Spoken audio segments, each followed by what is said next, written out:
बुद्ध कहते हैं कि वासना दुष्पूर्ण है। दुष्पूर्ण का अर्थ है कि एक ऐसी चीज जो कभी पूरी नहीं होती है। यहां पर जो सबसे ज्यादा ध्यान देने वाली बात है वो ये है कि बुद्ध वासना को ना तो अच्छा कहते हैं और ना ही बुरा कहते हैं। ज्यादातर लोग ये सुनते समय यही गलती करते हैं कि वो एक पक्ष को पकड़ लेते हैं, जिसके कारण वो बुद्ध को समझ नहीं पाते कि वो कहना क्या चाह रहे हैं। गौतम बुद्ध ने ये कभी नहीं कहा कि वासना अच्छी है या बुरी है, क्योंकि यदि आप वासना को बुरा मानोगे तो ना चाहते हुए भी आपका मन वासना से घिरा रहेगा, और यदि आप वासना को अच्छा मानोगे तो जीवन में एक समय ऐसा भी आएगा जब आपको पछताने का भी मौका नहीं मिलेगा। बुद्ध इस जगह पर एक बेहद गहरी बात बता रहे हैं, जिसने उस बात को यदि सही तरीके से पकड़ लिया तो उसका जीवन पूरी तरह से यहीं पर रूपांतरित हो जाएगा। बुद्ध कहते हैं कि वासना दुष्पूर्ण है। वासना एक ऐसा बर्तन है जिसे यदि आप पूरा जीवन भी लगाकर भरते रहोगे वो तब भी खाली का खाली ही रहेगा। तो अब प्रश्न यहां पर यह उठता है कि तब क्या किया जाए, वासना को भोगे या उसका त्याग कर दिया जाए। तो इस प्रश्न का उत्तर यह है कि ना तो भोगो और ना ही त्यागो, केवल जागो। इसको विस्तार से समझते हैं। जिस चेतना में आप किसी वासना को पूरा करने में लगे हैं, उस चेतना के साथ आप उस वासना को त्याग नहीं सकते हैं या उससे आप ऊपर नहीं उठ सकते हैं। उदाहरण के लिए मान लीजिए यदि किसी व्यक्ति के भीतर अश्लीलता चलती रहती है, वो हर समय केवल अश्लील विचारों से ही घिरा रहता है। अब यदि वो किसी को सुनने के बाद ये सोचता है कि एक काम वासना को त्याग देना चाहिए, तो ये असंभव है, क्योंकि जिस चेतना में उसने कोई आदत विकसित की है, उस चेतना में वो किसी आदत को नहीं छोड़ सकता या उससे ऊपर नहीं उठ सकता।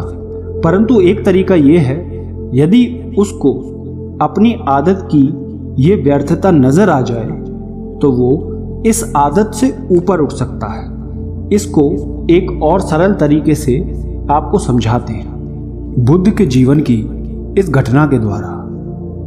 एक बार एक व्यक्ति बुद्ध के पास आता है और उनसे कहता है कि तथागत, मैंने अपने जीवन के वो काम किए जिनसे मुझे लगता था कि मुझे खुशी मिलेगी, और खुशी मिली भी, लेकिन वो कुछ समय के लिए थी।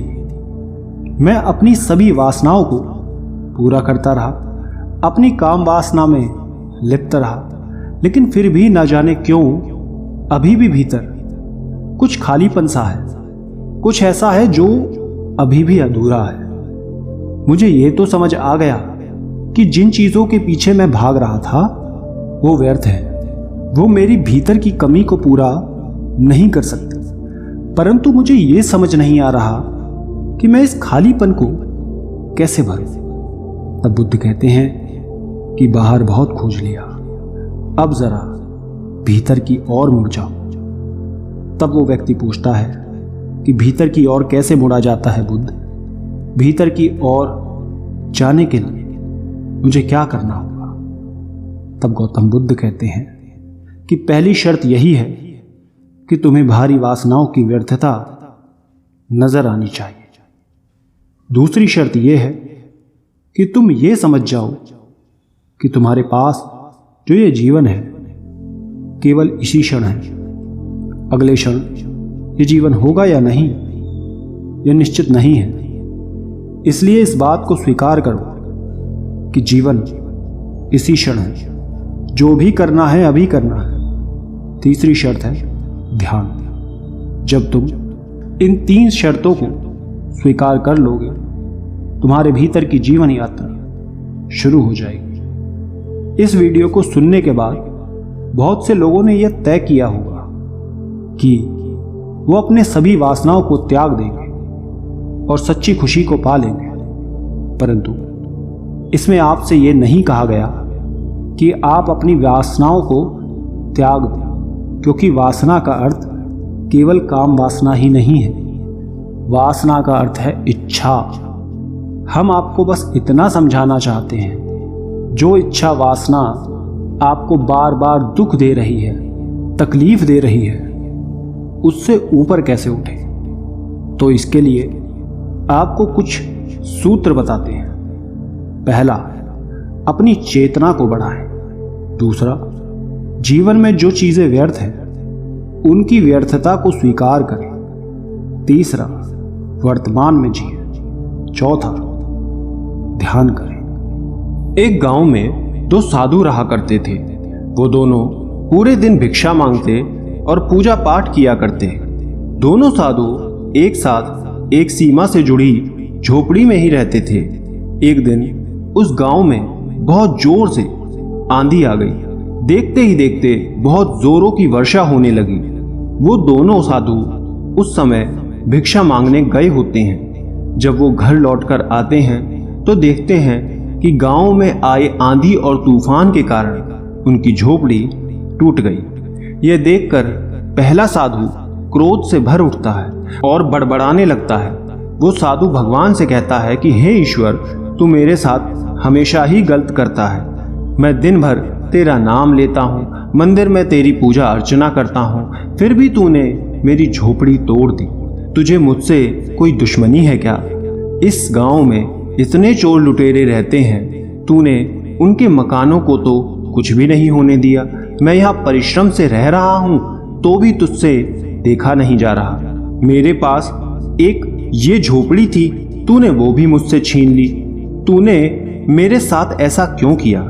बेचारे हम साधुओं की झोपड़ी ही तूने क्यों तोड़ दी? ये तेरा ही काम है, हम तेरा नाम जपते हैं, पर तू हमसे प्रेम नहीं करता, हमारा केवल बुरा चाहता है। इतना कहकर वो साधु रोने लगता है। उसका क्रोध अभी भी शांत नहीं हुआ था, वो क्रोध से भरा हुआ था। लेकिन वो दूसरी तरफ दूसरा साधु जब भिक्षा मांगकर वापस आता है, वो भी जब टूटी हुई झोपड़ी की हालत देखता है कि वो आंधी तूफान से टूट गई है, तो ये देखकर वो दुखी होने की बजाय खुश हो जाता है और नाचने लगता है। वो दूसरा साधु आनंद से भर जाता है और भगवान से कहता है कि हे ईश्वर, आज मुझे पूरा यकीन हो गया तू हमसे कितना प्रेम करता है, हमारी कितनी परवाह करता है, हमारे सुख दुख के बारे में कितना सोचता है। ये हमारी आधी झोपड़ी तूने इसलिए ही बचाई है, वरना इतनी तेज आंधी तूफान में तो पूरी झोपड़ी ही उखड़ जाती। ये तेरी ही कृपा है कि अभी भी हमारे पास सर ढकने की जगह है। ये तेरी ही मेहरबानी है कि हम आज बेघर नहीं हुए, बल्कि हमारे पास सिर छुपाने की जगह तो है। वो दूसरा साधु आगे कहता है कि निश्चित ही ये मेरी पूजा का फल है। कल से मैं तेरी और पूजा करूंगा। मेरा तुझ पर विश्वास और भी बढ़ गया है। ये मैं जान गया हूँ कि मुश्किल समय में भी तू हमारे साथ जरूर देता है, हमें अकेले कभी नहीं छोड़ता। तेरा धन्यवाद। इतना कहकर वो साधु भीतर जाने लगता है। तब पहला साधु ये सब सुन के उससे कहता है कि तुम्हें क्रोध नहीं आ रहा? ईश्वर ने हमसे हमारा इकलौता घर छीन लिया, उसके अलावा हमारे पास कुछ था ही क्या? वो भी उसने छीन लिया। तुम ईश्वर पर क्रोध करने की जगह उनका धन्यवाद कर रहे हो। ये सुन वो दूसरा साधु कहता है कि नहीं, मुझे यहाँ कुछ भी गलत नहीं दिख रहा जिसके लिए मैं ईश्वर को दोष दूं। पहला साधु कहता है कि क्या मतलब है तुम्हारा? तब दूसरा साधु कहता है कि ईश्वर ने तो हमारी सहायता की है, आधी झोपड़ी देकर तो उसके लिए क्या दोष देना। तभी दोबारा से जोर की बारिश होने लगती है।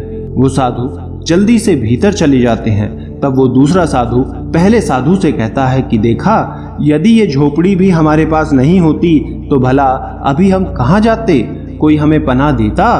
हम यूं ही भीगते रहते जब तक दूसरी झोपड़ी न बन जाए। परंतु आज ये आधी झोपड़ी हमारे पास है, जिस वजह से हम सर ढक पा रहे हैं। ये सुन पहले साधु को अपनी भूल का एहसास होता है। वो समझ जाता है कि जो भी होता है वो अच्छे के लिए होता है।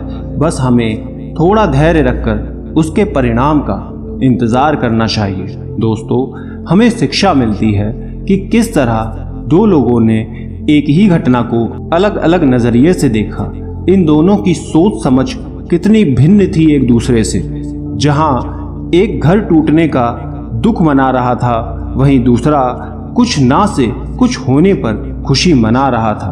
हमेशा इस बात का ध्यान रखें कि हमारी सोच हमारा भविष्य तय करती है। हमारी दुनिया तभी बदलेगी जब हमारी सोच बदलेगी। हम जैसा सोचते हैं वैसा ही हमारे साथ होता है। यदि हमारी सोच पहले वाली साधु की तरह होगी तो हमें हर चीज़ में कमी नजर आएगी और हम खुश रहने की जगह हमेशा दुख ही प्रकट करते रहेंगे और समय निकल जाएगा। वहीं यदि हम दूसरे साधु की तरह सोचेंगे तो हमें हर चीज़ में अच्छाई दिखेगी, हम दुख में भी मुस्कुराने लगेंगे।